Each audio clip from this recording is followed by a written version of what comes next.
Y'all know what it is, man. Late night Louie here on the LouieTeeNetwork podcast. Week 1 of the National Football League in the books. Look, it's football, man. It's professional tackle football on your television screen, live and in color. I'm not complaining. But man, was this some sloppy ass work in week number 1. The weather definitely had an impact, specifically on the East Coast into the Midwest, but take that and move it aside. You know where I'm going with this. I'm about to get on that soapbox again. Okay. We're going to talk about that. Hey, who didn't see the Chiefs anteing up with Chris Jones? I told you that shit wasn't going to last very long, was it? We're going to talk about that as well and so much more here on the LouieTeeNetwork podcast that starts now.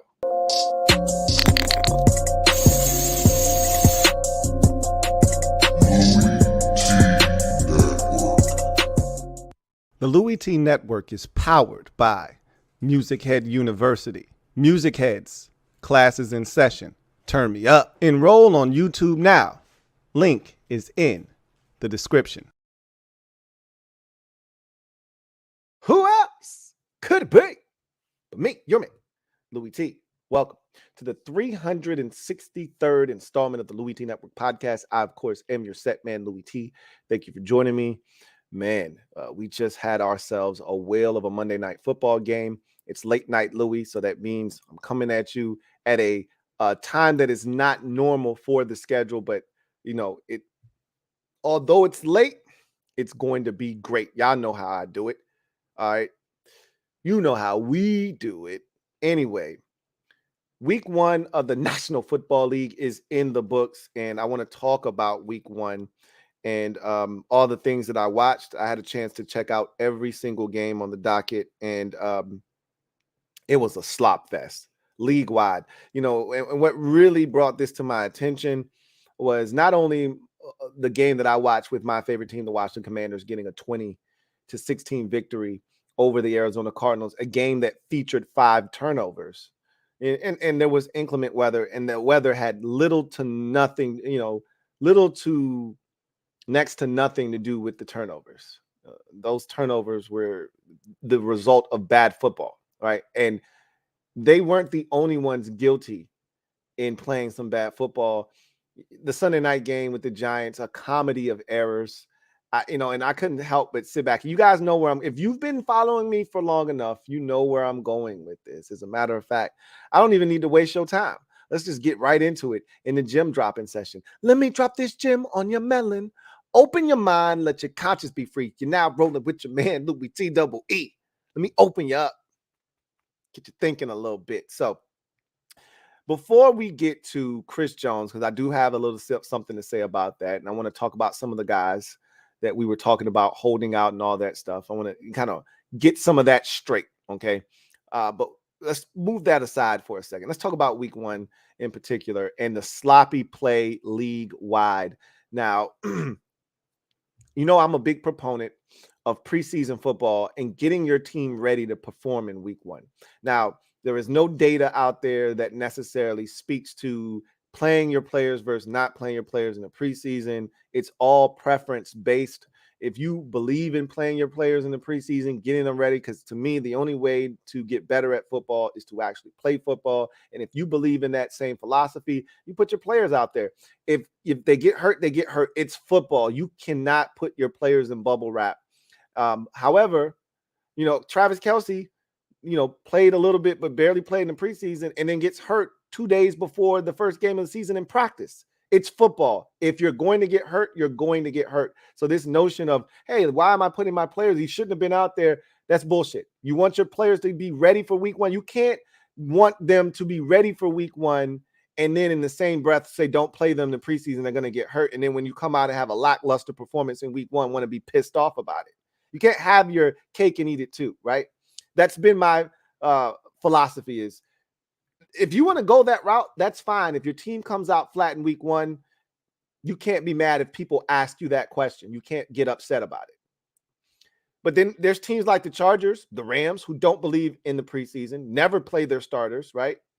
And they were outstanding in week 1. The Rams scored 30 points and blew out the Seahawks on the road. Meanwhile, the Chargers scored 34 points or so.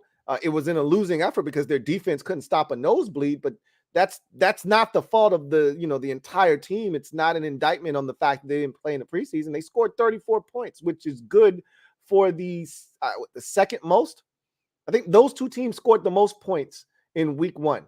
The Rams scored 30, and I think there might have been one more team that scored 31 points, if I'm not mistaken. Somebody else got to 31, I believe. But I think those are the two high watermarks of the week in week 1. And so you could look at it from that perspective and say that those teams were fine. You could look at it from the Seattle Seahawks perspective. They won 9, 10 games, whatever it was, 10 games last year, made it to the playoffs. And you're expecting big things from them. They drafted Jackson Smith and Jigba, and they don't play anybody in the preseason, and they come out and they get their asses handed to them at home against a Rams team not featuring Cooper Kupp. So, you can look at it a multitude of ways, but it's not about that in particular that I want to talk about. It's the fact that we saw so much sloppy play, and it's not uncommon for the defenses to be ahead of the offenses because defense isn't a timing and rhythm-based operation. You go out, you call cover 2, you call cover 3, you disguise it, you call a zone blitz, you disguise it. These are the things that you do, but everybody knows the call and they go out and they execute. Offense is timing and rhythm-based. It is 11 guys having to be on the same page. Not that defense doesn't require all 11 guys to be on the same page, but they don't have to be. You could have a massive cluster F in the secondary, which allows a receiver to be running wide open. But guess what? They're disconnected from the D-line. And so if the D-line gets to the quarterback, they can make up for that cluster F on the back end that should have resulted in a touchdown, right? Whereas on offense, every single person that's a part of this operation must do their job in order for success to be obtained. Because if one guy runs the wrong route and ends up in the wrong vicinity, he could bring his defender over to the route and it ends up getting picked off. Or you could have a guy run a beautiful route, get open, everything. You drew up the perfect play for the exact defense that you're getting. This is what you practiced in practice. You got the look and it's wide open and your tackle gets beat. Or your quarterback, perfect protection, perfect route, perfect play, and your quarterback throws the ball a mile over the head of an open receiver. All it takes is one person to F up on offense, and the whole operation goes to shit.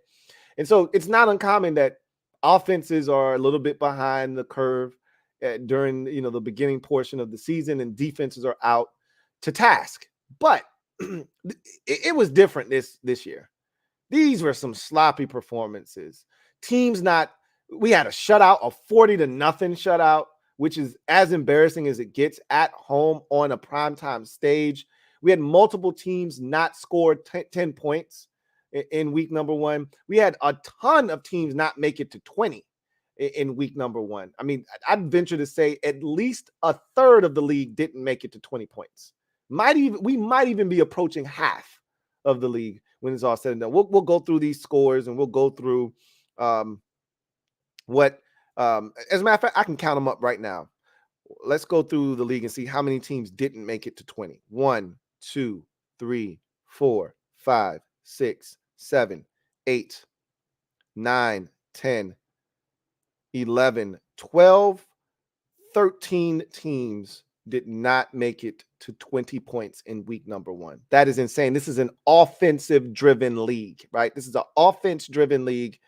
It is unheard of. As you get into the season, it's unheard of that many teams don't hit 20 points in a given week. But it was very sloppy football in week number 1. And I'm going to go out on a limb, right? And I can't confirm nor deny this, but as we go through these games, I'm going to look it up because I'm curious now. How many games featured 3 or more turnovers by the two teams combined? I even think you could probably elevate that number to 4, right? But I think most of these games had at least 4 turnovers in some way, shape, or form between the two teams combined. But I'm going to put the number at 3 because I'm thinking about the Saints game. Ryan Tannehill threw 3 picks by himself, right? and a lot of teams turned the ball over. I'm going to put the number at 3. 4 is probably, if I really want to make it tough, I could put it at 4. We're going to count 3 and we're going to count 4, but I'm going to put the number at 3. I'm going to go out on a limb and say, of the 16 games in week number 1, 7 of the 16 games, which is damn near half, had at least 3 combined turnovers between the two teams. And I'm going to say of the 7, 5 of them had 4 or more combined turnovers, which is insane.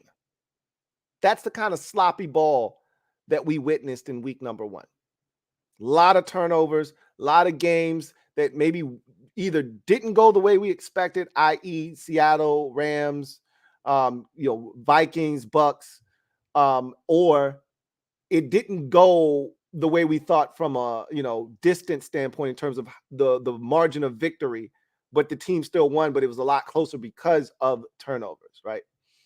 Anyway, I digress.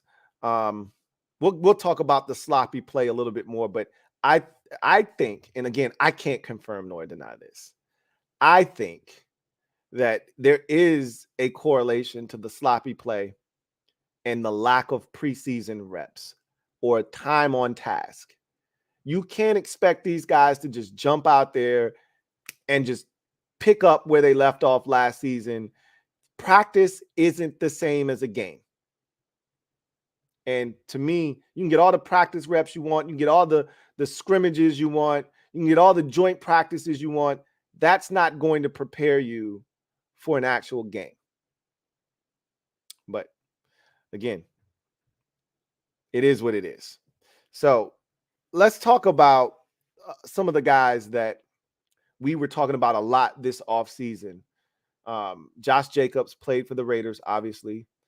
Got himself a little 1-year deal, and that was going to be the move. After the Giants and Saquon Barkley, reached a deal, I think everybody kind of saw the writing on the wall for a lot of these players. Okay, there's going to be some kind of 1-year deal. And I think it all started really with the Green Bay Packers because they gave Jordan Love a 1-year contract, essentially acting as a de facto franchise tag of sorts, to see what he could do for them. And it put them in a position that if he worked out, they could, sign him to a long-term deal, but they didn't want to be on the hook for the 5th-year option. It was a lot of money, right? So this kind of bridged the gap, so to speak, was them meeting in the middle. And you saw that with a lot of these disgruntled players looking for a new contract. Hey, we're going to give you some other incentives here. We're going to give you some money up front, a little bit more than what you were going to get, but we're also going to offer you, this extra peace offering as well. We're not going to franchise tag you next year, right? Something to that effect. So you saw that with Josh Jacobs. You saw that with Saquon Barkley as well. So we talked about some of these players that wanted new contracts. And there's a lot of money flying around. Joe Burrow just got this, extravagant deal, well worth it. Has taken his team to the AFC Championship each of the last 2 years, took him to the Super Bowl 2 years ago. So well worth the money that he was just paid. We saw Nick Bosa, come away with a haul of a deal. Again, well worth the money. Came back from a ACL tear, ripped it up last year. The league, that is, not his ACL. Tore the league to shreds, and has been a damn good player when he's healthy. So worth every single penny, right? But guys like Justin Jefferson probably going to have to wait till the end of the year. Mike Evans wanted a new deal from Tampa Bay, gave them a self-imposed, deadline of, hey, y'all got till Saturday to get me a new deal. I want to finish my career where it started, but if y'all don't want me, that's fine. I'll look elsewhere in the offseason. He played well. He did drop what would have been a touchdown pass in the week 1 win over Minnesota, but he was really good in that football game and helped them secure that victory. I think I was telling y'all a story about Brian Burns. I kept talking about him holding out. I don't know if he was ever really holding out. Maybe he was holding in, not practicing, but I don't know if he was ever away from the team. I can tell you this. He played in week 1. Damn, he's good. Oh, my stars. I think he had 3 pressures, a sack, a near sack, and like 2 tackles for loss in the first 3 or 4 possessions of the game. This dude was everywhere. He ended the first possession with a sack. And it was a sack forced fumble. He almost ended the second or third possession with the sack. It was a near sack that led to his teammate getting the sack, right? And then he had a tackle for loss where he blew up a run play, and then they just couldn't block him. It was like, damn. It was eye-opening. It was almost like all these teams offered the Panthers, first round picks, all this stuff, and they turned everybody down. I'm like, I see why. I see why. He put on the number 0 and he went ape shit. And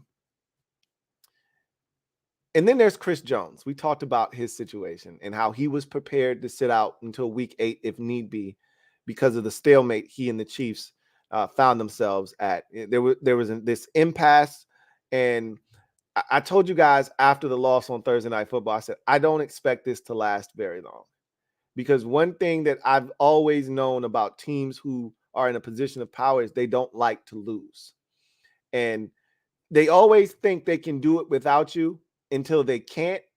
And then that's when they realize, hey, we got to do something.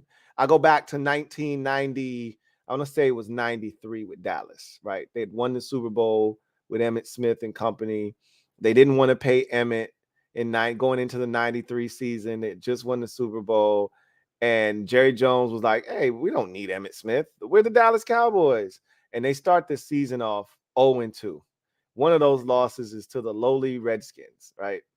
And I remember it very vividly. On a Monday night, we upset the Dallas Cowboys. And Jerry Jones was like, okay, 0-2. We suck right now. Give Emmitt whatever it is he wants. Let's get him back here. Those were the days where guys actually held out for their contracts, right?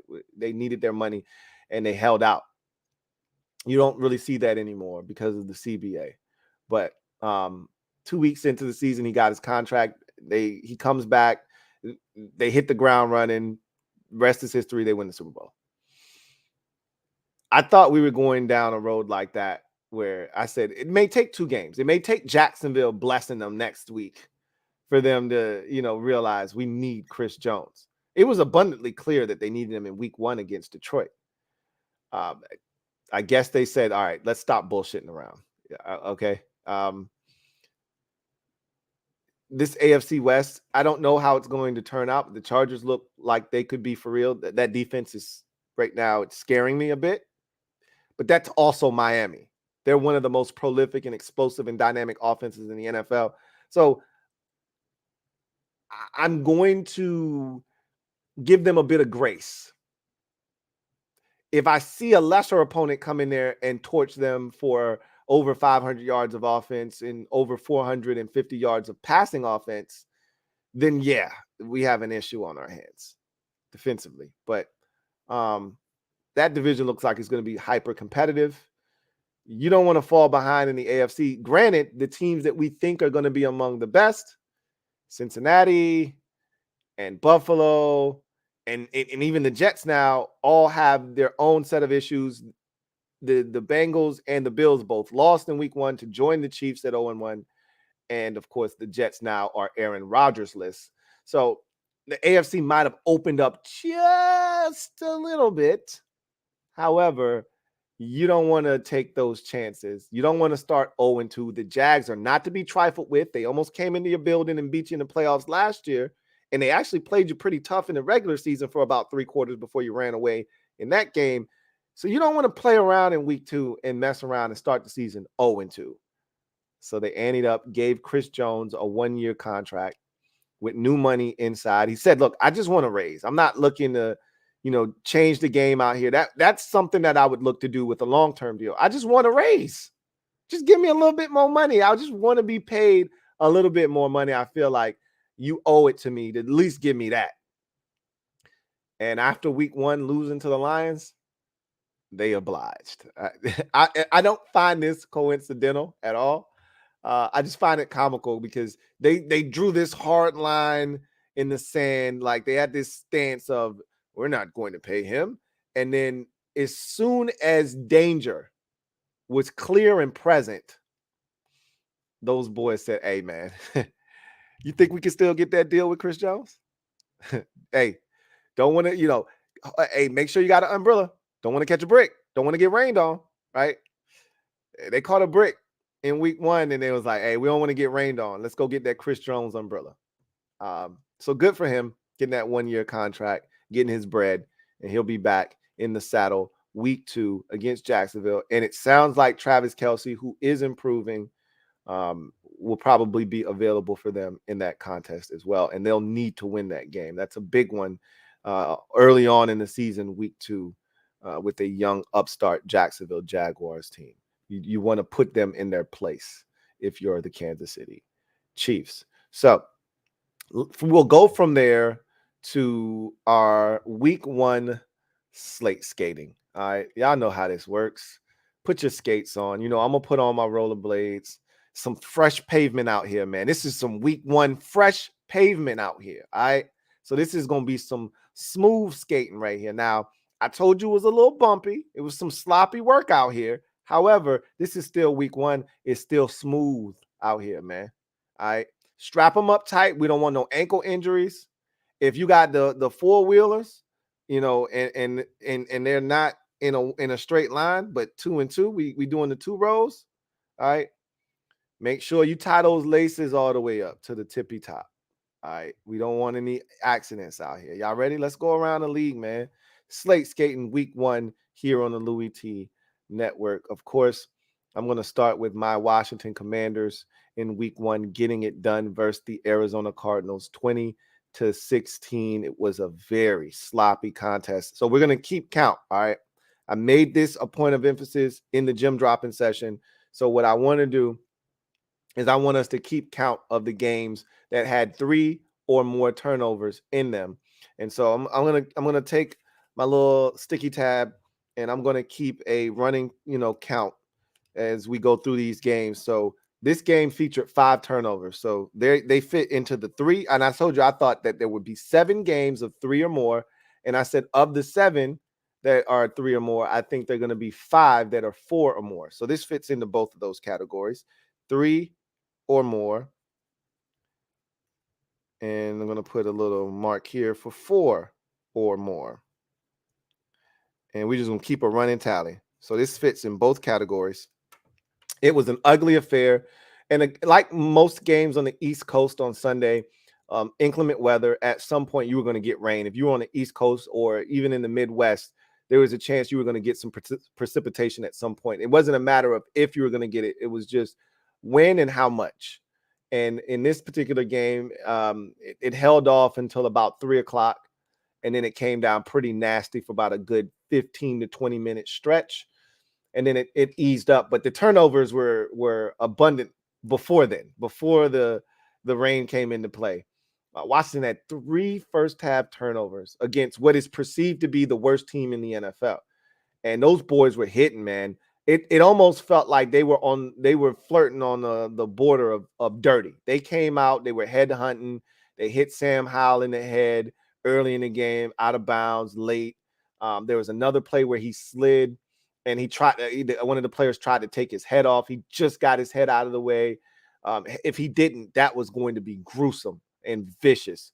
And then on that same play where he slides, the guy, another guy who's also coming over on the play, wraps his legs around Sam Howell's head and takes his legs and throws Sam Howell's head against the ground. Like there was a lot of shady shit going on. They had another play by the sidelines where their defender helmet to helmet hits our receiver. That drew a 15-yard penalty as well.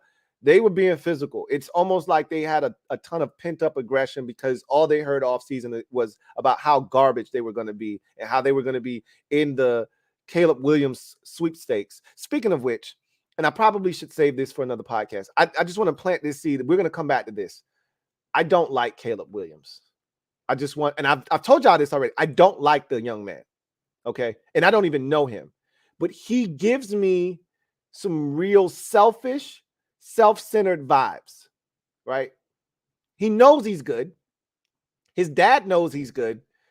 And anytime you get these athletes where their dad is heavily involved, I get worried I start thinking about the Ball brothers.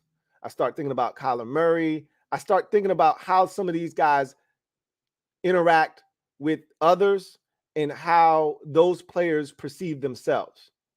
And a lot of times when you got somebody boosting your ego and telling you how great you are all the time, you don't think your shit stinks. He strikes me as one of those dudes. And the fact that him and his dad think it's okay to come out before he even is eligible for the draft to say, oh, we may go back to school if the wrong team has the first overall pick. Kiss my ass. We're going to talk about that shit another day, though. I'm going to come back around to that. Anyway, this was a sloppy game. 5 turnovers between the two teams. Washington turned it over 3 times in the first half, leading to 10 Cardinals points. The Cardinals had a 6-point lead after a fumble, scoop, and score that put them up 13-7. Washington was able to get a field goal before the half, cut it to 13-10. Cardinals on the opening possession of the third quarter drove it down the field, kicked a field goal, and got it back to 16-10. That would be the last time they would score in the ball game, as Washington would dominate from the latter stages of the third into the fourth, scoring 10 unanswered points in the fourth quarter to come back. All of it based off of turnovers created by Washington's defense. Montez Sweat was an animal in this game, notching a sack and a half, forcing 2 fumbles, including both of the fumbles, leading to the 10 points that Washington would ultimately score, take the lead, and ultimately win the game with. So the defense was the catalyst, holding the Cardinals to 4 of 14 on third downs. Washington, if you recall, the number 1 third down defense in the NFL a season ago, picking right up where they left off. The Cardinals are not a good football team. They look like a bad team. However, highly competitive in this game because of the turnovers. Washington very fortunate to get away with a 20-16 victory. Sam Howell, solid, not great in this game. Lots of room for improvement, but he did show flashes and he did do some good things, including his work in the red zone. Washington has to be better about turning the football over, or else they won't beat many teams in the league with the effort that they put forth in week number 1. You go to the next game, and it was the Texans and the Ravens.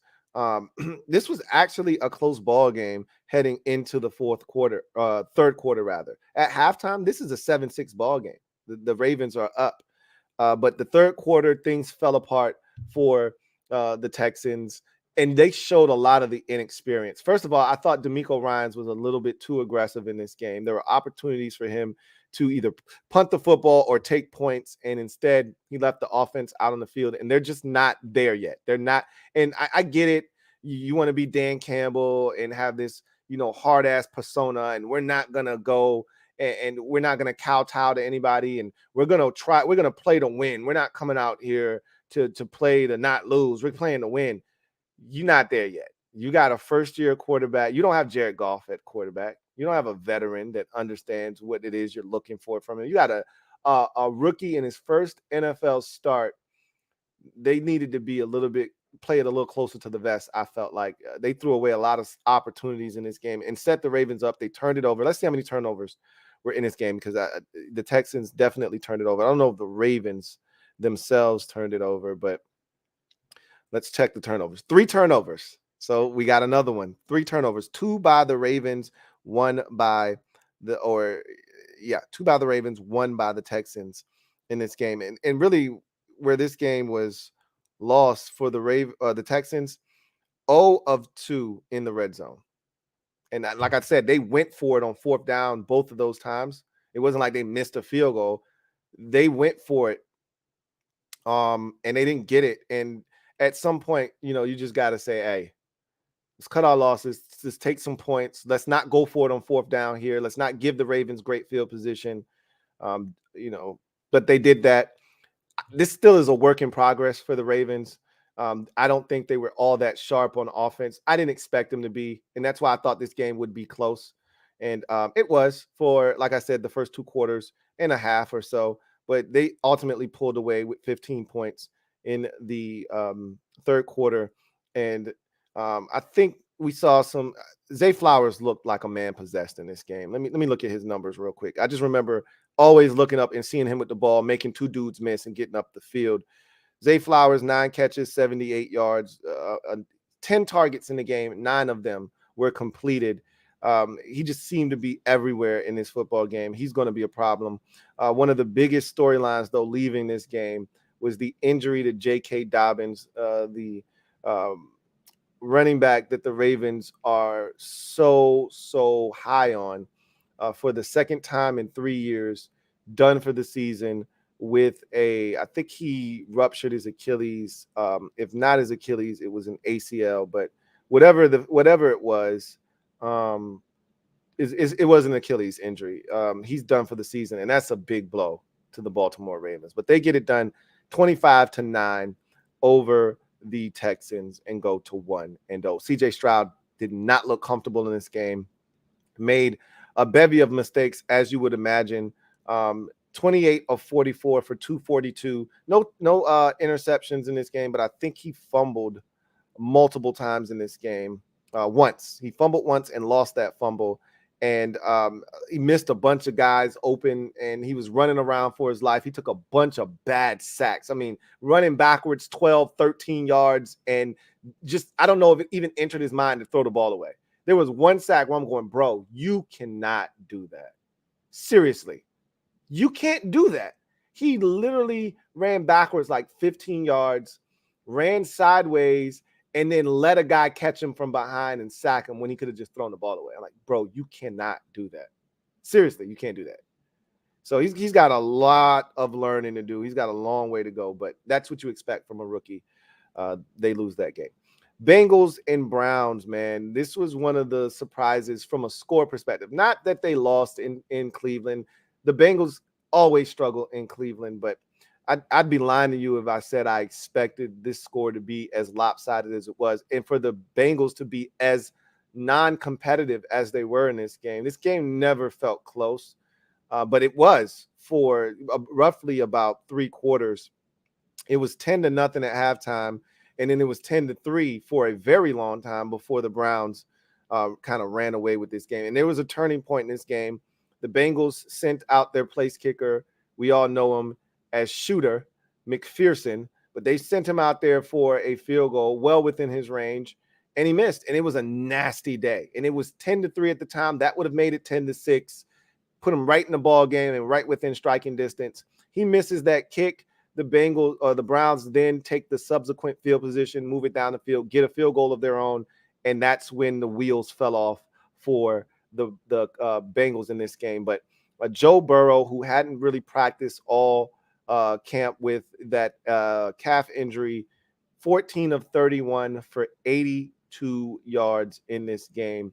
He was awful, but the conditions, I think they had the worst conditions of any team or any game of the day. It was raining nonstop the entire game. It was wet. It was cold. It was nasty. The Bengals simply looked like they didn't want to be there. Simply put, it was a miserable game, and they looked like they wanted no parts of that game. As it wore on, they continued to play poorly, and it got wetter and wetter and wetter. Turnovers in this game, just 2. So they just fell short. 2 turnovers by Cleveland, none by Cincinnati. But the Browns overcome the 2 turnovers. Watson's legs were a huge part of the outcome of this game. He did a really good job of being a runner in a nasty environment with the weather being what it was.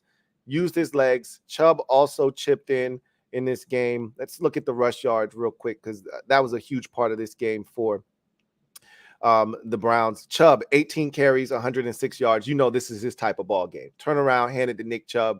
He took off his gloves, and you knew he meant business, and he's going to take care. But Watson also chipped in 5 carries, 45 yards. So just right there, you see the damage that was done on the ground in this game between the 2 of them.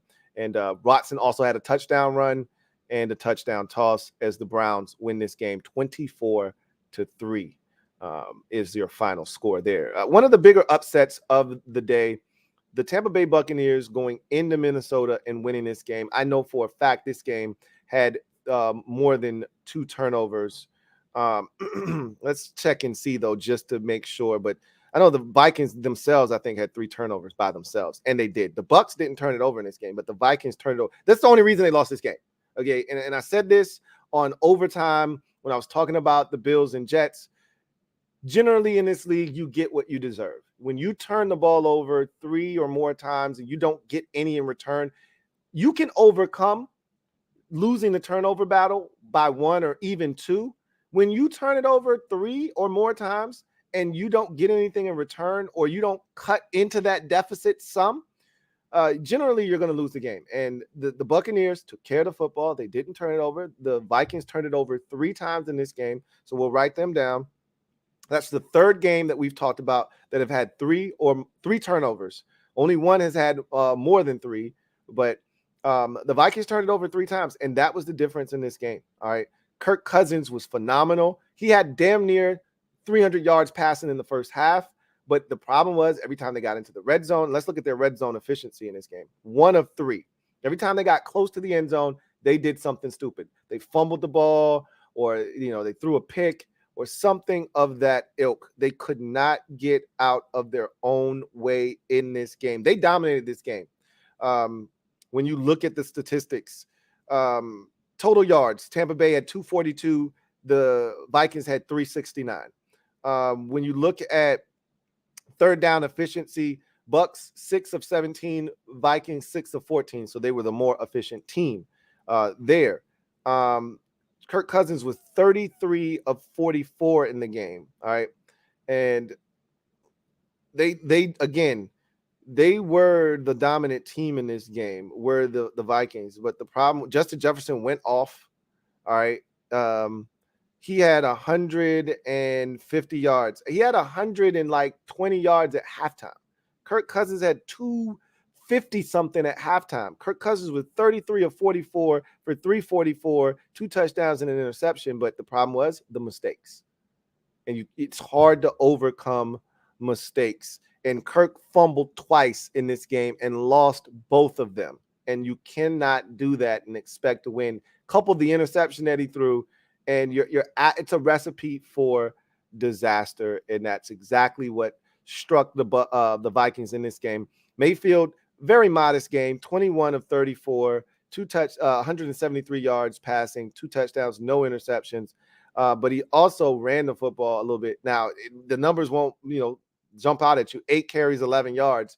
But there was a big scramble late in this game when the Bucs were trying to salt this puppy away. And Mayfield put his body on the line, got the first down, and that eventually led to them being able to take knees and finish the Vikings off without having them, possess the football late. So this was a total team effort by the Tampa Bay Buccaneers. Play clean football, 3 phases, all strong. Field goal unit, special teams, defense, really solid. Forced turnovers, offense, getting the job done. And they were victorious in this game, 20-17. Again, didn't see that one coming. They've heard all offseason that they were going to suck and that they weren't going to be a very good team. I still don't think they're going to be a very good team, but these teams hear this shit. When all offseason we talk about, you think Seattle didn't hear last year that they were going to suck because Geno Smith was their quarterback, or even worse, Drew Lock was going to be their quarterback. When the U.S. Open is making jokes about you and about you starting and us having to watch 17, 18 weeks of you, you don't think the Seahawks heard that last year and that didn't help prompt? You don't think the Giants heard that shit last year and that didn't help prompt them to go on to have the season? These guys use that as motivation, and sometimes it actually works in their favor. I'm not saying it's going to be the kind of season for the Bucs, but I tell you what, that's a hell of a start. Big win on the road. Titans Saints, this was a slop fest. I already can tell you right now, this game had way more than 4 turnovers. Ryan Tannehill had 3 interceptions thrown by himself. He was awful. And, that's part of the reason why I was so pissed off about the Vegas odds on who was going to be the first quarterback benched. Mayfield was 1 and Sam Howell was 2. I'm like, you trying to tell me Ryan Tannehill shouldn't have greater odds than Sam Howell? And again, I get it. The Titans are in a position where they need to win, and those other quarterbacks behind him probably aren't, in a position right now to come in and help you win, but I don't give a shit. Ryan Tannehill stinks at this point. And we've seen the best of Ryan Tannehill. There's nothing more that he can give you than what you got, 2-3 years ago when this Titans team was a legitimate Super Bowl contender. They're no longer that. And the time has come and gone, but both of these teams struggled with turnovers. This was a slop fest, man. When I tell you this game was nasty. Tennessee had 3 turnovers, 3 Ryan Tannehill interceptions, and the Saints had 2 turnovers of their own. Interception by Derek Carr and a fumble. And there was another fumble at the end when they were trying to run the clock out and preserve the victory 16-15, which they won the game. Saints won the game 16-15. Jamal Williams, who is supposed to be as short-handed as it gets in those types of situations, that ball got punched out and it was on the turf. And he was so fortunate that the ball didn't hit like its nose and trickle away from him. It landed flat and it stayed right there next to him. And all he had to do was stick his arm out and bring it back towards his body. But that thing was on the carpet late in the game, and all the Titans needed was a field goal. Crazy. This game was a slop fest, as I mentioned. Back and forth with the mistakes and the turnovers. We didn't get our first touchdown in this game, I think, until the early stages of the fourth quarter when the Saints, or third quarter, the Saints scored late in the third quarter. All we had were field goals. I don't think the Titans even scored a touchdown in this game. They kicked 5 Nick Folk field goals, and the Saints kicked 3 field goals with their new kicker, who I like. I thought he did a really good job. Blake Group is his name, I think. Groupie, one or the other. But we didn't get our first touchdown in this. The only touchdown, not first, the only touchdown. 1:23 left in the third quarter. Like, this was a sloppy football. Like, to me, this game personified week 1 in a nutshell. Teams can't get in the end zone, settling for field goals, turning the ball over left and right, setting the other team up with great field position, but still not being able to do anything with it because either you're out of sorts or you can't protect or you're making mistakes or you're giving it right back. There was a sequence in this game where there were turnovers and they gave it right back to each other. Like, it was crazy. So we'll put another tally in the 3 category, and now we have another one in the 4 category. But look, a win's a win in the National Football League. I can't stress that enough. And the Saints, in Derek Carr's first game as a Saint, get the victory 16-15. He's going to have to play better, though, is Derek Carr. He was not extremely sharp in this game. I thought he missed some opportunities. There were guys running open. They could have scored more points if Derek Carr would have hit. And I say that, and then there's a throw late in the game to Shaheed, the receiver, where that's a risky, proposition when you're looking to run the clock out. But Derek was not afraid, and he lofted up there 30, 40 yards down the field in stride to really put this game on ice for the New Orleans Saints. He was 23 of 33 for 305, 1 touchdown, 1 interception for Derek Carr in this game. So he wasn't terrible, but he missed some throws. His numbers could have been a lot better than they were. But I thought overall he gave them a chance to win this game, and that they did. The Titans, like I said, Tannehill, 16 of 34, 198, 3 interceptions, no touchdowns.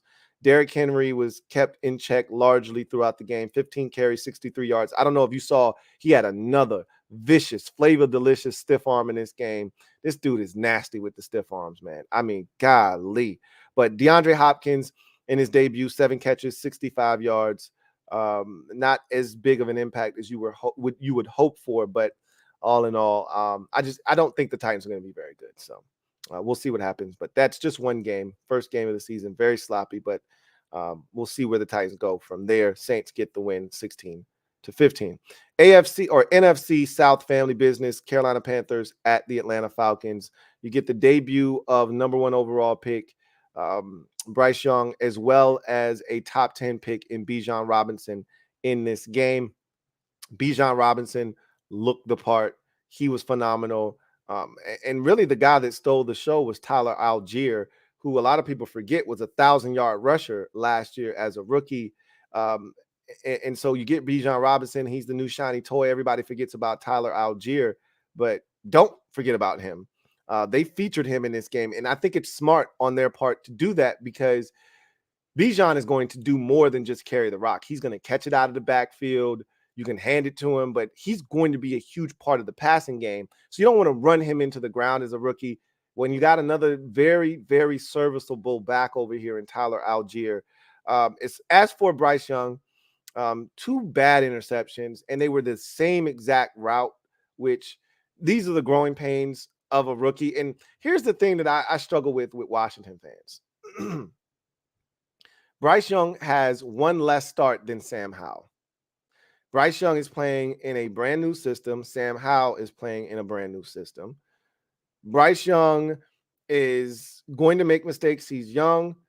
Sam Howell is going to make mistakes. He's young. Sam Howell is 22, 23 years old. Bryce Young is probably 22, 23 years old.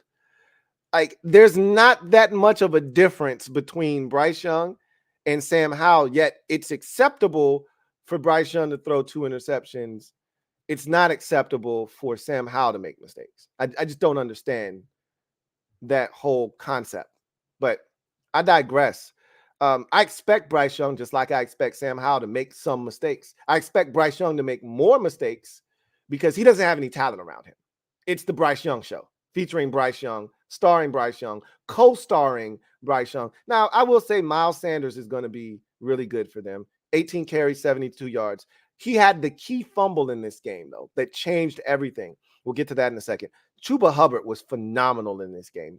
9 carries, 60 yards. If they can get this out of the run game consistently, they'll have a chance to give Bryce Young a chance.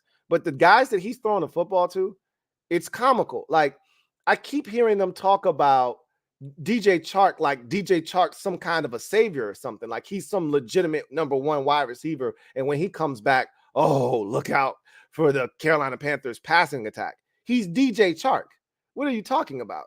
There's nothing out there. Even the kid they drafted from Ole Miss in the 2nd round, he's not A.J. Brown. They thought they were getting A.J. Brown. He's not A.J. Brown, okay? He doesn't separate at all. So it's really tough on Bryce. He's going to have to make, some stick throws, and he's going to have to throw some of these guys open. It's not a good look. But even with that said, this game was tied at 10 for a very long time. And the game was literally there for the taking, right? And the Panthers are driving down the field. Let's look at the turnovers in this game, because Bryce himself turned it over twice, and I think the Falcons had 1 turnover of their own. So I think they might make it to the 3 category. Nope. No turnovers for Atlanta, 3 for the and that's right. Bryce had 2 interceptions and the fumble, the costly fumble by Miles Sanders. So this fits into the 3 turnover category. We're now at 5. Okay, we've probably talked about 6 or 7 games. We're already at 5 3 turnover games. I told you it was a sloppy week number 1. This game is 10-10. The Panthers are hanging tough. I talked about Brian Burns and the impact that he had defensively. They're flying around. They're in this game, and they're driving. They're in field goal range already, but you got to be greedy in this situation. You got to try to go get a touchdown. And Miles Sanders fumbles the football. That one hurt a lot. And it was from that point on that the Falcons kind of seized control of this game. They scored a touchdown.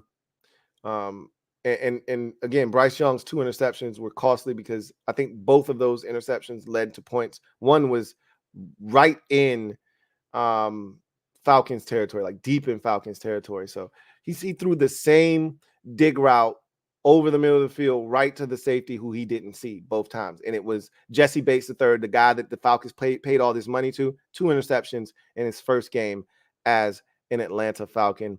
Falcons take advantage of those mistakes. Desmond Ridder, let's talk about him in this game. He was solid. He looks like the game manager that I've been telling you that I think he is. At one point in this game, Desmond Ridder was 13 of 15 for 53 yards. If that's not game manager, I don't know what is. All right. Let's see. He ended up 15 of 18 for 115 yards. I mean, these are Marcus Mariota-esque numbers that we're looking at and talking about here. And the only reason he got over 100 yards is because he threw up a prayer in double coverage. It ultimately ended up being a really good ball, but when he let it go, I don't think he knew that his receiver, Kyle Pitts, was going to adjust to the football and make a tremendous catch to set up the touchdown that really put the game out of reach. But 15 of 18 for 115. I mean, it doesn't get much game managery than that. Tyler Algier, 15 carries, 75 yards, 2 touchdowns. He was the star of the game for the Falcons, along with Bijan Robinson, 10 carries, 56 yards. But the 6 catches for 27 yards in the touchdown. Did you see the touchdown catch where he stops on a dime? Frankie Louvu wouldn't have gotten him in one hand touch, let alone like if this was a game of, hey, my wind got to touch you, you know, the wind that passes by when you go past somebody. Frankie Louvu might not have gotten him in a game of wind hand touch. He stops and Frankie Louvu dives face first and gets a face full of pellets. And then he proceeds to, you know, will his way into the end zone, makes another defender miss, powers into the end zone. I'm like, God damn, that was nasty. Falcons get the win 24-10 over the Carolina Panthers. All right. More family business. This of the AFC South variety. Jacksonville Jaguars on the road taking on the Indianapolis Colts. One more thing about that Falcons game. The targets for Kyle Pitts and Drake London have to go up. They didn't get nearly enough targets in that game. At one point, each of them had a target, no catches, no yards, and we were into the third quarter, I believe, before either one of them got a catch in the game. That can't happen. Can't happen. They got to be better than that. But again, that's the offense that they playing with Desmond Ridder as your quarterback. 31-21 final score here. Jacksonville gets the win on the road. This was a nip and tuck game. Jacksonville, for much of the game, led. Then they had a costly turnover that they thought was an incomplete pass. The Colts smartly didn't treat it as such, picked the ball up. They knocked it out of the hand of a Jacksonville Jaguar player who just was standing around thinking that the play was over.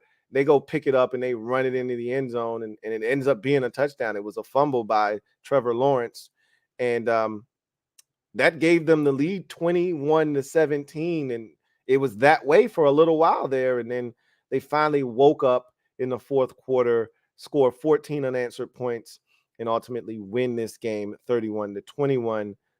Tank Bigsby, the rookie running back out of Auburn, had a costly ball go through his hands on a easy catch out in the flats, through his hands into the hands of the Indianapolis Colts.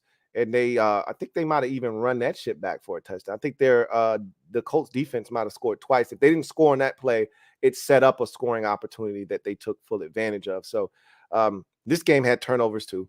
I just told you that the Jags had 2 turnovers right there. Let's take a look and see what the turnover numbers were in this game. 5 total turnovers in this game. 3 by the Colts, 2 by the Jags. Again, a slop fest. So 1 more in the 3 category, another one in the 4 category. So we're now up to 6 games with 3 turnovers and 3 games with 4 turnovers or more. So both teams struggled on third downs. A lot of fourth downs in this game. The Colts were 2 of 12 on third down. The Jags were 3 of 12 on third down. The Jags went for it 3 times on fourth down and did not get it. And I thought that changed the game a bunch. But then the Colts returned the favor. They went for it 5 times on fourth down and only got it once. So, again, you can see that it wasn't just the turnovers. It was the aggression on fourth downs and the rolling of the dice and not getting it. Let's talk about the number 3 overall pick, or 4, overall pick in the draft from this year. Quarterback Anthony Richardson. I thought he was solid in this game. He made some mistakes. He missed some throws. These are the things you expect from him. But 24 of 37 for 223, 1 touchdown, 1 interception, 10 carries, 40 yards, and a touchdown rushing. I thought he was impactful in this game. What is apparent in Indianapolis, and this is what they get, and I hope that JT doesn't play another snap for them because of how he's been treated. But what is apparent in Indianapolis is that they need a real running back. Deion Jackson had 13 carries for 14 yards. Jake Funk had 2 carries for 10 yards, and Evan Hull had 1 carry for 1 yard. There is no other threat in that backfield with Anthony Richardson. He is the threat. And if I'm a team, I'm going to take him out of the mix and force one of these garbage-ass running backs to beat me with their legs, because I don't think they can. And so I think it's going to be tough sledding for him unless they unearth a gem at running back that I don't think exists on the roster without, Jonathan Taylor. So that's going to be an interesting situation to see how it plays out, because I don't think he intends on playing for them, but he can pass the physical right now. That's the word out on the street, is he can pass the physical right now. But I don't think they want him on the field, and I don't think he wants to be on the field. I think he wants to be traded, and I think they don't want him to get hurt because they want his value to be where it is so they can try to move him. But Michael Pittman Jr. had a good game, but again, they're missing a threat in the backfield to really help Anthony Richardson. But on the Jacksonville side of things, Trevor Lawrence looked really good in this game, man. He's really coming along. And, Calvin Ridley is interesting. A lot of people just forgot about Calvin Ridley because of the suspension. He hadn't played football in some time. And this man was outstanding. He had like 7 catches for 80-something yards in the first half. He ended up with 8 catches for 101 yards and a touchdown on 11 targets in this game. He was everywhere. Zay Jones made a crazy catch in the end zone on a beautiful ball from Trevor Lawrence. Evan Ingram had a nasty catch, mossing on a dude up the right sideline. Guys were making plays for Trevor Lawrence, but the turnovers cannot continue. They had 3 fumbles in this game, did Jacksonville. They only lost 1, so they were very fortunate. They only lost 1 of them. They had 3 fumbles in this game. As I already mentioned, Trevor Lawrence threw an interception in this game as well. They were very fortunate that this wasn't worse and that they didn't ultimately lose this game because of the mistakes that they made. The Colts made more mistakes, and theirs were more costly, and that's what ultimately saved Jacksonville in this game. And, of course, having Trevor Lawrence, 24 of 32, 241, 2 touchdowns, 1 interception. Travis Etienne, 18 carries, 77 yards and a touchdown. All of that helps, right? This team that all of a sudden is coming of age, they showed their mettle, and this is a big win because you can't afford to lose games on the road. It doesn't matter to Indy, period. They could play this game in Germany. You can't lose to Indianapolis if you're going to win this division. And I think they have aspirations of repeating as division champs. You got to win this game. So they did. 31-21 was the final score. My most disappointing game of week 1 is here in Pittsburgh. I was all in on the Steelers, and I still am, but just to a lesser degree. I'm in on them. I don't think this is who they're going to be all season long. I just think they ran into a buzzsaw, and they thought they were ready for big boy football, and this proves that no, you're still getting on the little kiddie slide, and you're getting on the swing with the little holes in the front where you stick your legs through. You can't get on the big kids swing yet. You're not ready. You need someone to push you from behind, and it's okay. It's okay, right? But after the preseason, I was duped. I was duped. And so it doesn't change the fact that I think that George Pickens is going to be outstanding for them this year. It doesn't change the fact that I think Deontay Johnson is going to be a great compliment to him. It doesn't change the fact that I think Allen Robinson is going to complete that receiver group, and that they have talent, and that Pat Freiermuth is going to be good at the tight end position, or Najee Harris is going to be good at running. It doesn't change the fact that I think Kenny Pickett is going to be improved this year. They were overmatched in over their heads, and it was apparent from the very first possession. Kenny Pickett looked scared. They sacked him, they harassed him on the first possession, and from that point forward, he had happy feet. He had hot potato hands with the football. Hey, I don't want it, you take it. And he was throwing the football. He should have thrown a pick 6 to Fred Warner on the 3rd possession of the game. She was scared shitless by the 3rd possession of the game. And if Fred Warner could catch, he would have walked that thing in the end zone, and this game could have been a lot worse than it ultimately was. Final score was 30-7, total domination on the part of the Pittsburgh Steelers. Meanwhile, Brock Purdy had that shit dialed in the very beginning of the game. This thing was 17-0. Early stages of the second. This thing was 10-0 at the end of one, and Purdy could do no wrong. He was hooking up with Brandon Ayuk, who had a monster game. Let's see what Ayuk walked away with. 8 catches, 129 yards, and 2 touchdowns. They couldn't stop Brandon Ayuk. They couldn't stop Christian McCaffrey. 22 carries, 152 yards, including a 65-yarder for a score that you've probably seen highlights of. He was killing them. Brock Purdy, 19 of 29 for 220, 2 touchdowns, no interceptions. That's kind of what I was thinking that Sam Howell would do in week 1, those types of numbers. He just controlled the game, made all the throws, didn't put the ball in harm's way.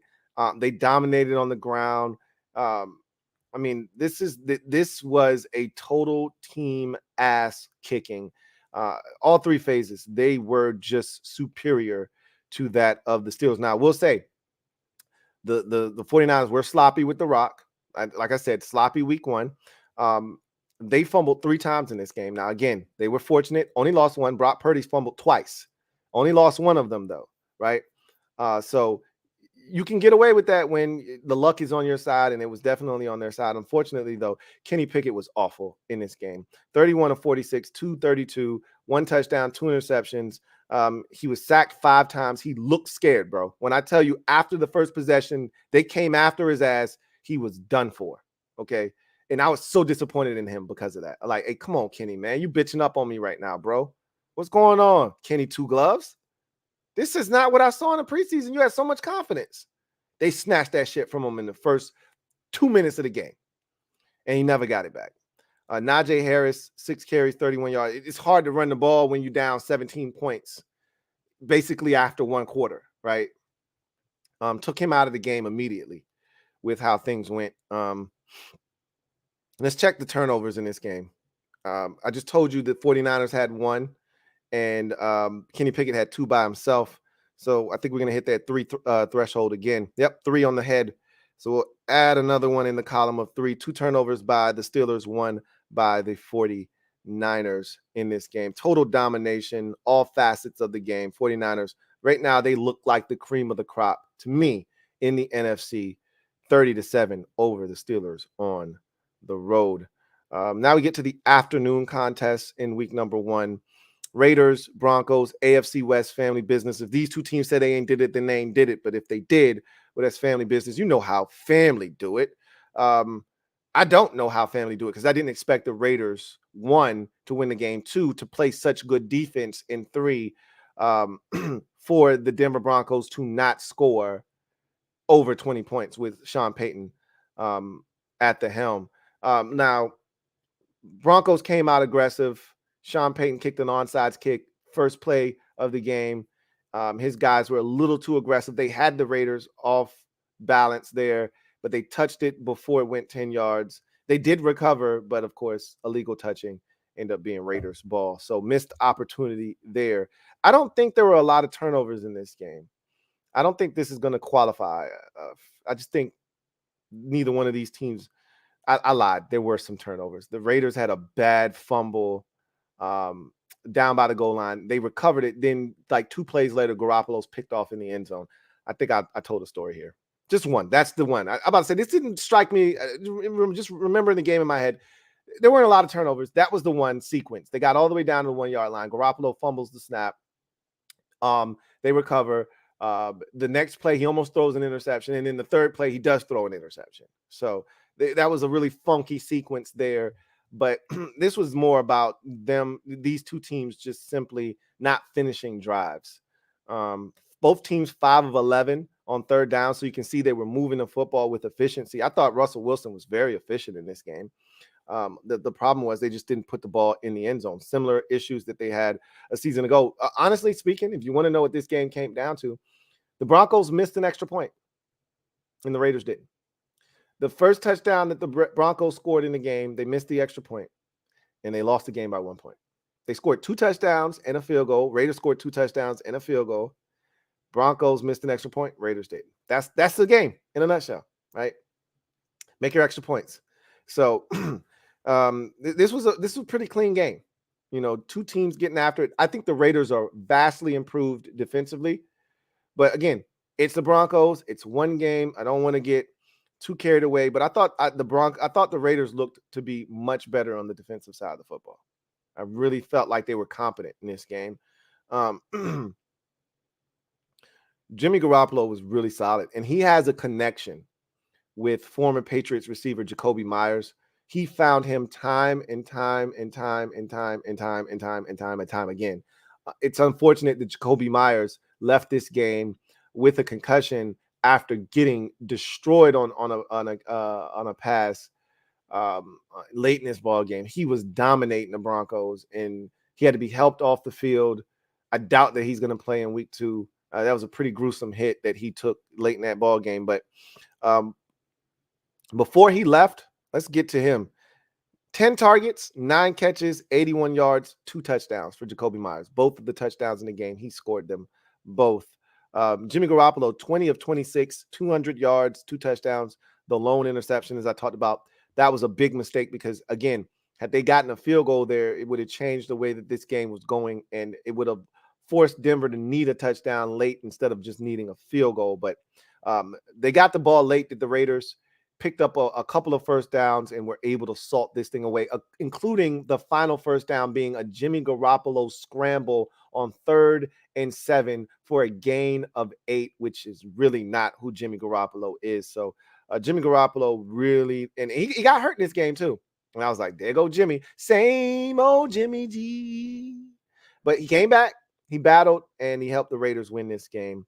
Josh Jacobs, 19 carries, 48 yards, 2 catches, 23 yards in what will probably be his final season as a Raider. Russell Wilson, 27 of 34. See, highly efficient, but only 177 yards, which equals out to 5.2 yards per attempt, which is not good. So 2 touchdowns, though, no interceptions. And I don't think he ever was really, truly in danger of throwing a pick. I don't think he ever really put the ball in harm's way. He looked so much better than he did last year in this game. But again, no explosive plays. Samaje Perine was one of the better players on the field for them. 8 carries, 41 yards, and then another 4 catches for 37 yards. And he was running people over. He was making guys miss. Samaje Perine looked really good in this football game. Anyway, Broncos get the win, or excuse me, Raiders get the win on the road in Denver and start the season off 1-0. Dolphins-Chargers. This was another clean game. You're not going to find a bunch of turnovers here. A lot of points were scored in this game, however. Just 1 turnover, or 2 turnovers, excuse me, in this game, both by the Dolphins. But they were able to overcome that. 536 yards of total offense in this game for the Miami Dolphins, 466 of it by way of the left arm of Tua Tagovailoa. His 466 yards passing, 4th most in NFL history in a week 1 contest. He shredded this Chargers secondary. Meanwhile, Justin Herbert had a solid day. They also ran the football well, which is uncommon for the Chargers. The combination of Austin Eckler and the UCLA back, what is his name? Let me go look it up. I ain't gonna even bust my brain trying to think of his damn name. He was outstanding in this game. Joshua Kelly. The 2 of those guys dominated, and that's not who the Chargers are. They haven't been a tremendous run team, but Austin Eckler, 16 carries, 117 yards, 55-yard run in the mix. Joshua Kelly, 16 carries, 91 yards, 14-yard long. Both of them scored touchdowns. Herbert added in 5 carries, 18 yards, and a rushing touchdown of his own for 3 rushing touchdowns for the Chargers. I don't know how many rush touchdowns they had last year. It wasn't many more than 3, okay? This was an eye-opening performance for them from that standpoint. They didn't put it all on Justin Herbert's shoulders. He had help, And then just when he finally gets some help in the run game and there's balance that they're achieving, they piss it away by having one of the worst defensive performances we've seen under Brandon Staley as their head coach. They couldn't stop a nosebleed in this game. Tua was 28 of 45 for 466, 3 touchdowns, 1 interception. Tyreek Hill, 11 catches on 15 targets for 215 yards and 2 touchdowns. Jalen Waddle, 4 catches, 78 yards. That is a hell of a 1-2 combo. But then you add in Braxton Berrios, who comes over from the Jets. He was really good in this game, 3 catches, 42 yards. And then River Craycraft, all of a sudden, is becoming a valuable playmaker for this Dolphins football team. He had 3 catches for 40 yards and a touchdown in this game, and some big catches at that. So they spread the wealth around in this game. This was a fun one to watch. Not a lot of defense involved in this ball game. 7 lead changes between the two teams. Miami missed a critical extra point late after scoring a touchdown when they were down 34-30 in this game, which gave the Chargers an opportunity to just need a field goal. And all game long, the Chargers offensive line had been really stout and stellar and had given Justin Herbert all the time that he needed in the game to really carve up this Dolphins defense. And then when they needed the line to step up most, they fell a hell apart at the seams. Herbert was under duress constantly on that final possession. He was sacked twice, including the 4th down play that ended the game. He was sacked on that. He didn't even get the ball off. You had to be frustrated as a Chargers fan. All you needed was a field goal, and you're thinking, Jay Herbo's about to deliver for us, and we're going to win this game 37-36. That line never stood a chance. They came after his ass with aggression late in that game and got to him twice and sealed the deal 36-34, which you would think in a game like this, the last thing that would ultimately determine the outcome was defense. But that's exactly what the Dolphins did. Stepped up, made some plays, got out. I mean, there were some jailbreaks on that final possession. Jailbreaks. 4 dudes chasing after Justin Herbert. It's crazy.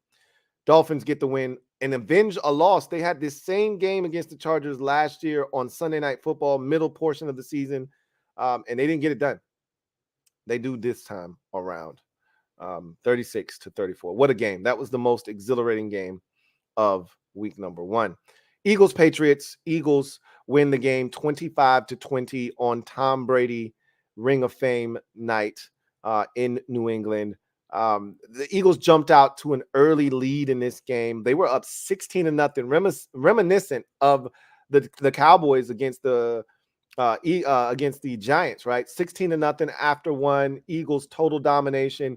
The difference here is that the Patriots didn't bury their head in the sand, and instead of choosing to go home quietly or accept the funeral arrangements that were being made for them, they stood up, they sat up like the Undertaker, and they fought, and they worked their way right back into this game. Scored 14 unanswered points. The Eagles really didn't have any answer for Kendrick Bourne in this game, and really the real star of the show was Hunter Henry. They had no answers for Hunter Henry whatsoever. A lot of Eagles fans try to downplay the loss of the linebackers from last year, TJ Edwards and Kaiser White and those guys that were underneath. You could see the loss here. They had no answers for Hunter Henry. And then I think the Georgia linebacker got hurt in this game. The guy that they were going to be, Nakobe Dean, got hurt in this game. So they're hurting at linebacker. They already had to go out and sign a couple of, bums off the street. And then, Miles Jack, one of the bums, retired. So they're in a tough spot, are the Eagles right now, the linebacker position. And if you've got a good tight end, you can take advantage of the Eagles. But they jumped the Patriots early in this game. Jalen Hurts or Darius Slay with a 70-yard pick six right through the hands of one of the receivers into his hands, and he did the rest. Zeke Elliott with a fumble that led to Eagles points. So some costly mistakes. Let's go. Hurts had a big fumble, so that's 3 turnovers right there in this game. Hurts had a big fumble late in this game on a rush. So 3 turnovers. So we'll add that to the 3 turnover list of games. But all in all, Hurts was solid in this game. Earth-shattering numbers here. 22 of 33, 170, 1 touchdown, no interceptions. He managed the game well. Again, also 9 carries, 37 yards. The fumble was, it came at a very bad time at the end of the game where they were trying to put things away. I thought both teams were unnecessarily aggressive. As we go back to the team stats, both of them went for it on 4th down in situations where I asked myself, what the hell are you doing? So the Eagles were 4 of 13 on 3rd downs. They struggled on 3rd downs in this game, and they often found themselves in some 3rd and long situations. They got after Jalen Hurts. They sacked him 3 times in this game. So, but the Eagles were 0 of 1 on 4th down. The Patriots were 1 of 4. I thought they were too aggressive. There was so the Eagles' 1 4th down attempt to me didn't make any sense.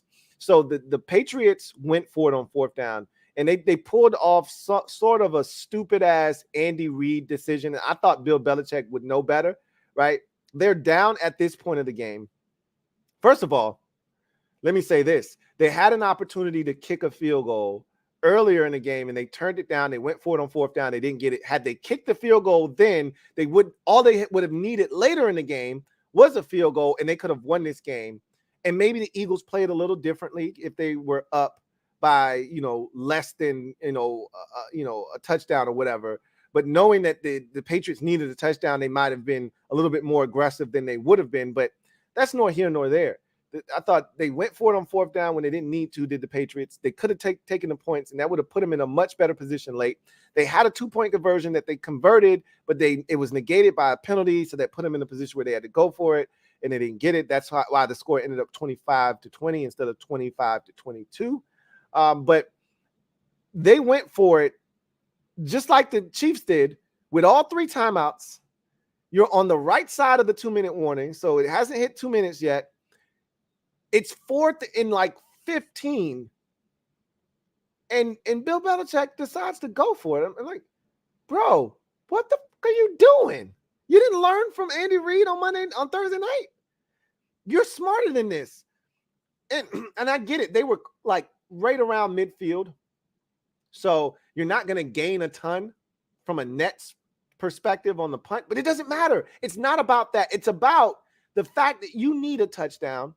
If you punt this football and the Eagles go conservative and you get the stop that you need and they punt it back to you, you're going to get the ball basically back in this exact spot where you're at right now. It doesn't make sense, because if you go for this, you don't get it. And the likelihood is you're not going to get it because it's 4th and 15. And again, you have all 3 of your timeouts and the 2-minute warning. It's like 2:09 or something. You punt this ball, they're going to field it. You're going to get an extra timeout. You're going to probably get the ball back with at least 1 timeout in a minute and 51 or 47 seconds. Plenty of time, right? And great field position. Instead, he goes for it like a dodo. They don't get it, of course. Then the Eagles get the ball, and then I watch these clowns do the exact same thing. They get to a point, and I get what Nick Sirianni was thinking. If we get this first down, the game's over. But if you don't get the first down, now they're a couple of completions away from putting the ball in a position where they can take shots at the end zone. You doofus. Punt the ball, make Mac Jones drive the length of the field with a limited amount of time and no timeouts, and see if he can do that. Instead, they go for it. They don't get it. The Eagles give them the ball back right around midfield. And then Mac Jones makes 2 completions.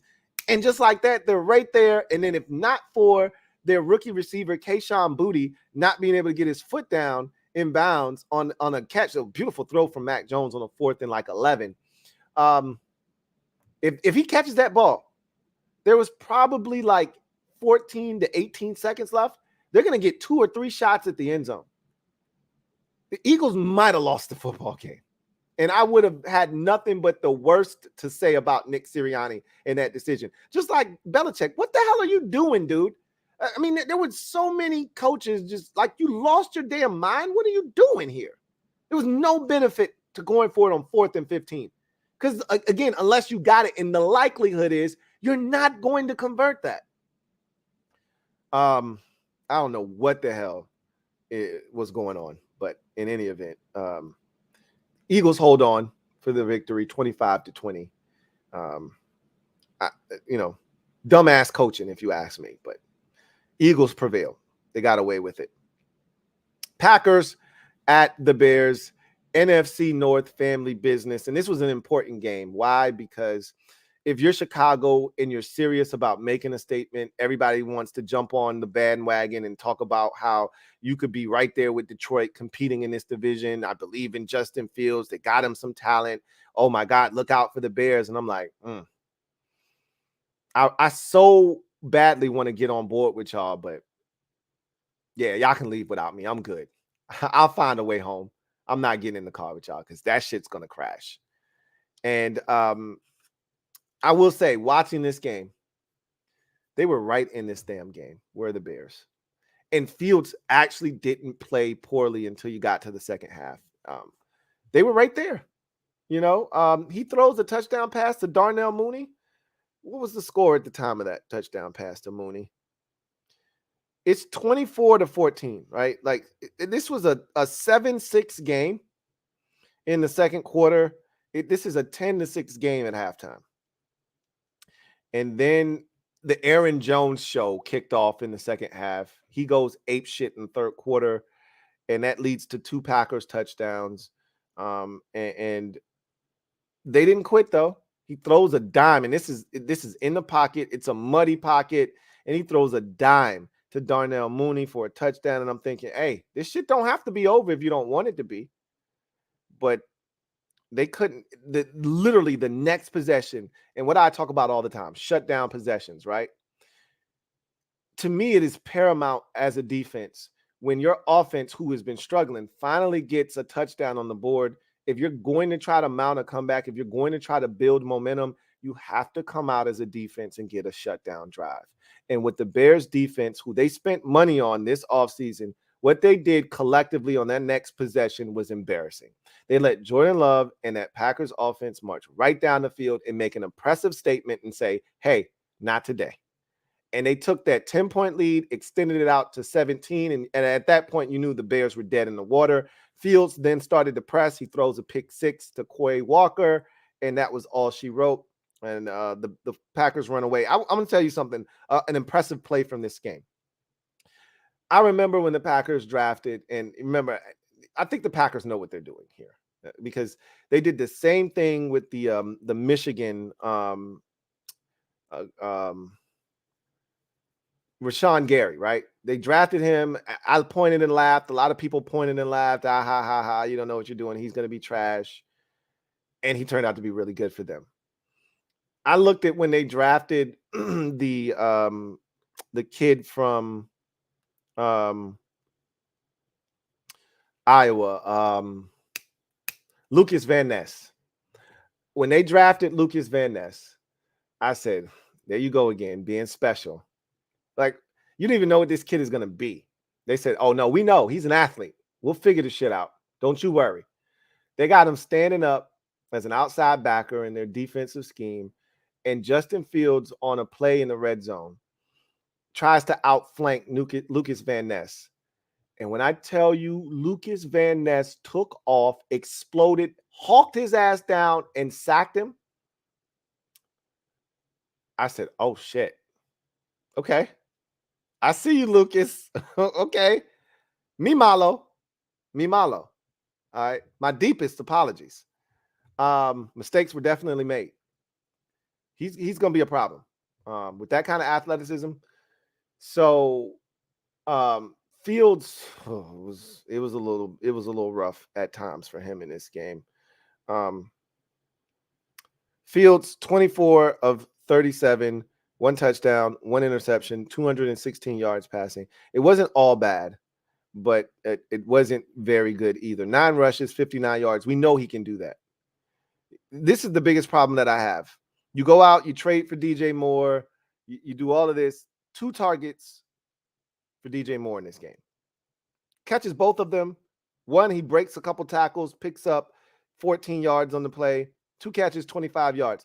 How can you trade for DJ Moore? He's supposed to be the focal point of your offense, and he only gets 2 targets. Make it make sense to me. because it doesn't make any sense to me. That can't happen again.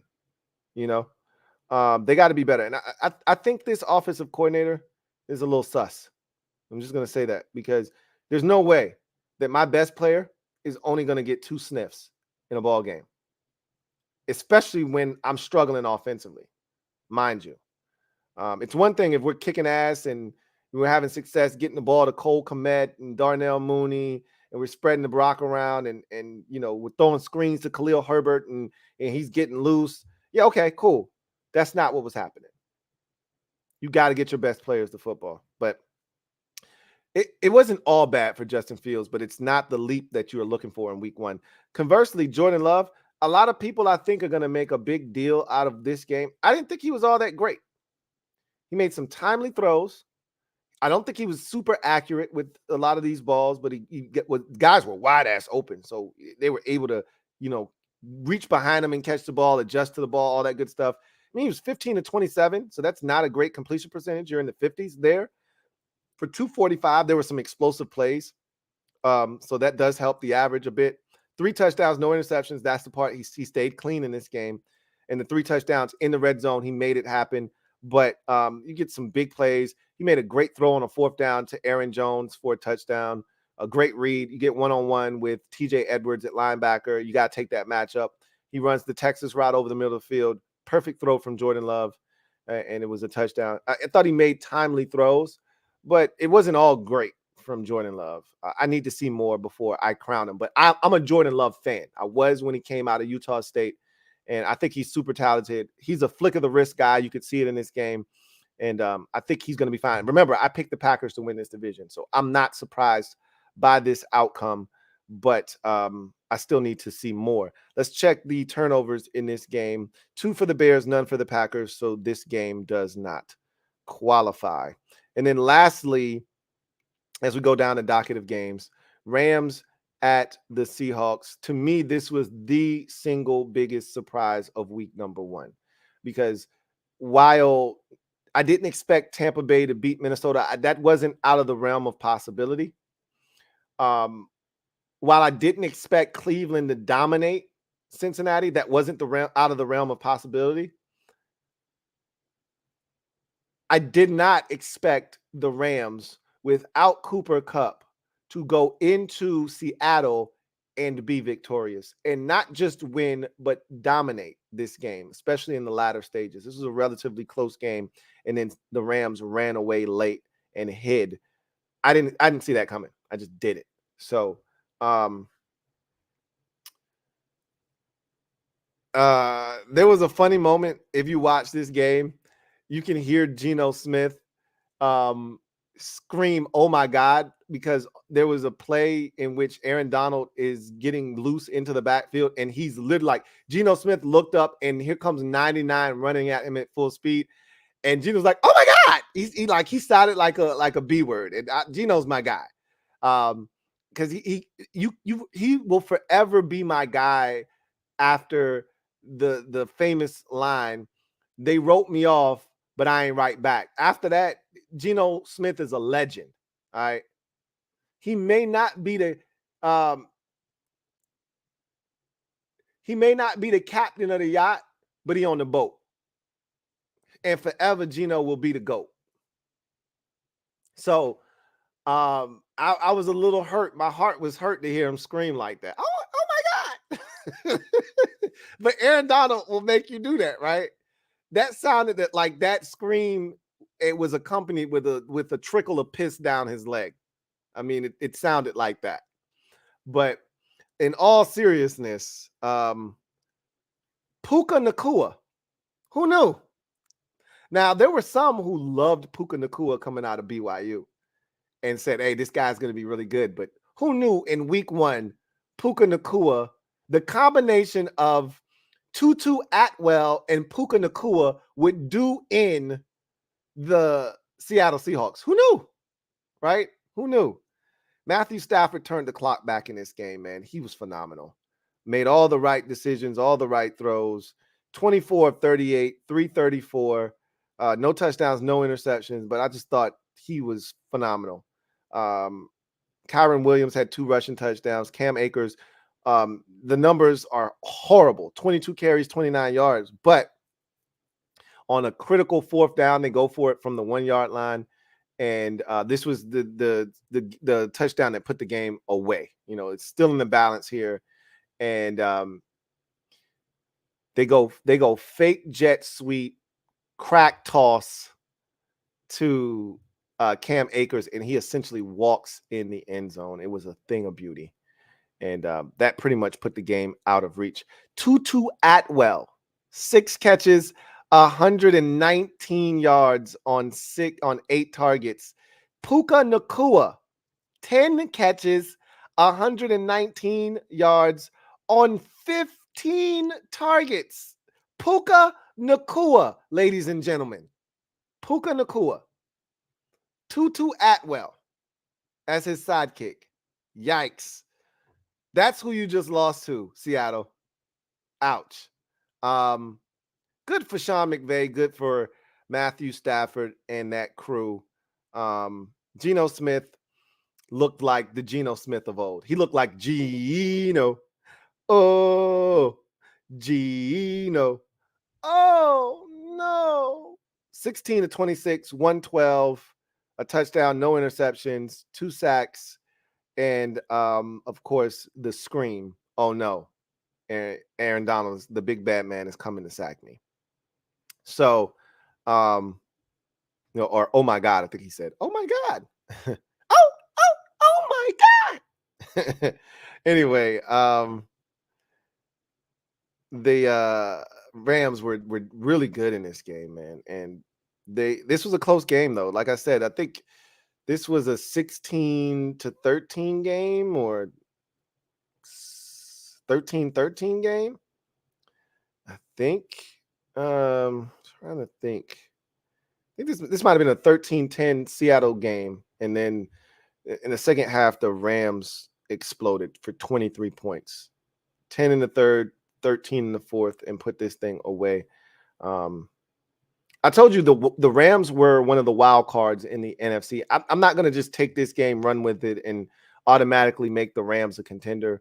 Because, again, the health of Stafford is everything to this Rams football team. And we know that he's getting a little bit long in the tooth. And as you get older, these injuries start to pile up and you don't recover as fast. But if he's healthy, and he can spread the ball around, and Tutu Atwell's ready to compete and contribute at a high level like this, and Puka Nacua can come in here and do this, and Van Jefferson can sprinkle a little bit, and then they get Cooper Kupp back, and he's actually got help, and you still have Tyler Higbee, and then you got the 2 running backs. I'm just saying, I still worry about Seattle, the Rams defensively, but maybe the Rams can be more competitive than we think. We'll see. I'm not ready to crown their ass. If you want to crown them. But I'm not ready to crown their ass yet. Anyway, I digress. So that is your week 1 slate of games. We just went slate skating. Hopefully you had a good time. I most certainly did. I look forward to chopping it up with you guys. Next time, we would have normally on a Monday, you go garbage time.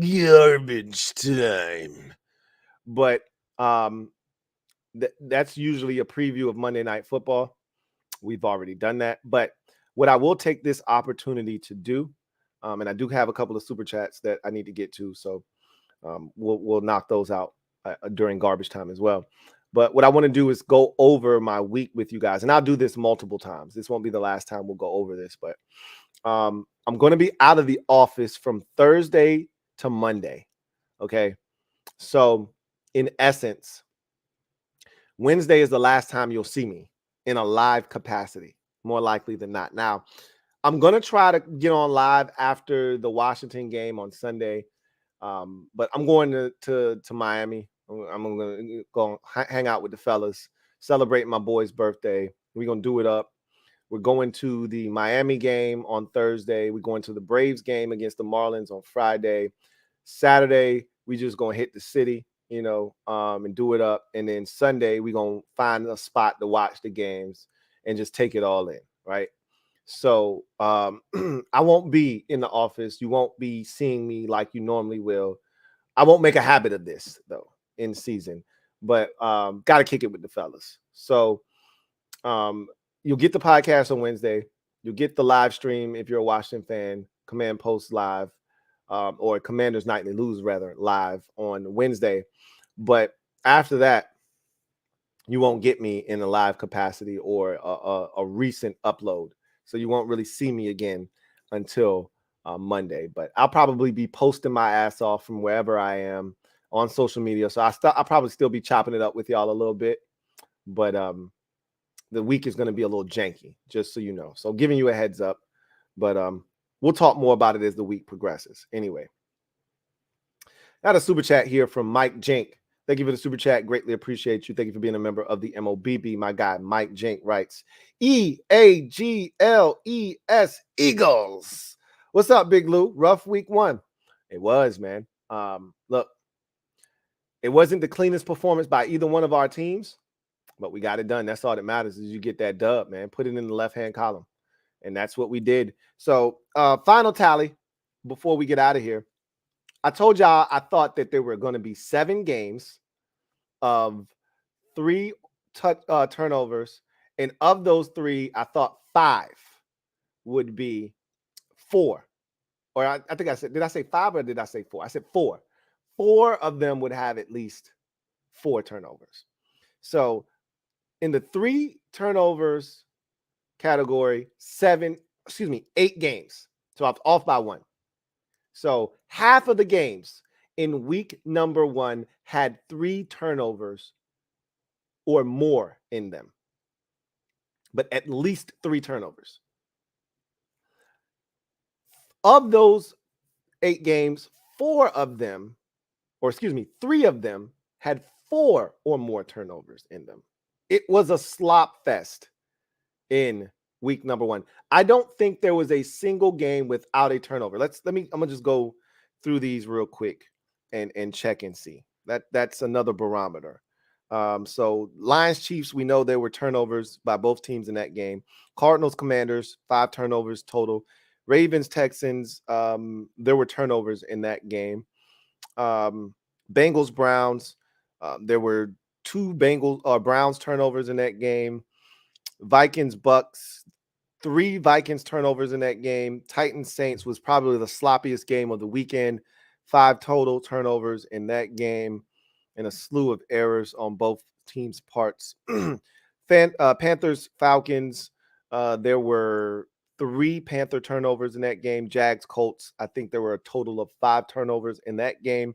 Niners Steelers, I think the Steelers had 2 turnovers and the 49ers had 1.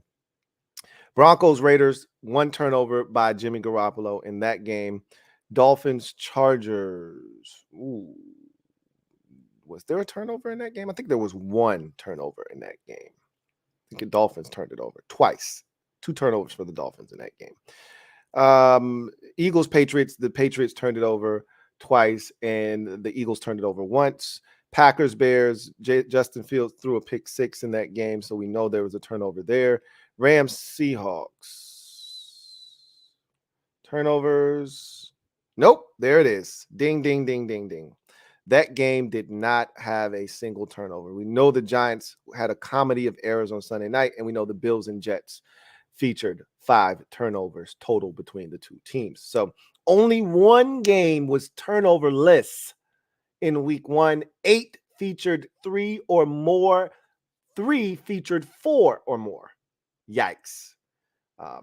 Anyway, HTTR for life. Thank you for the super chat. Greatly appreciate you. Thank you for being a member of the MOBB. Writes, hey, Lou, missed the stream earlier, but what a game. What a game it was. It was a fun contest.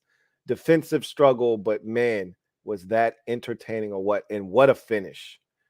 What a finish. That game had a little bit of everything. Greg Giants 10. Thank you for the super chat. Greatly appreciate you. Thank you for being a member of the MOBB, who writes, Giants had a bad game. Will bounce back versus Arizona. You better.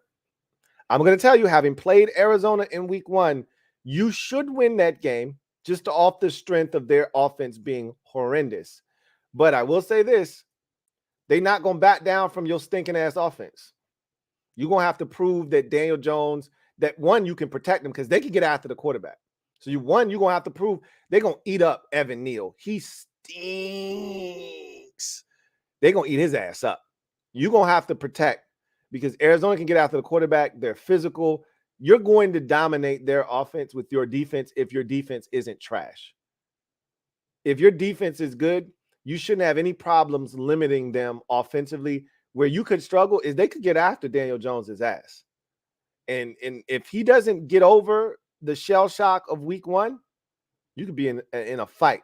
You should win that game and bounce back, though.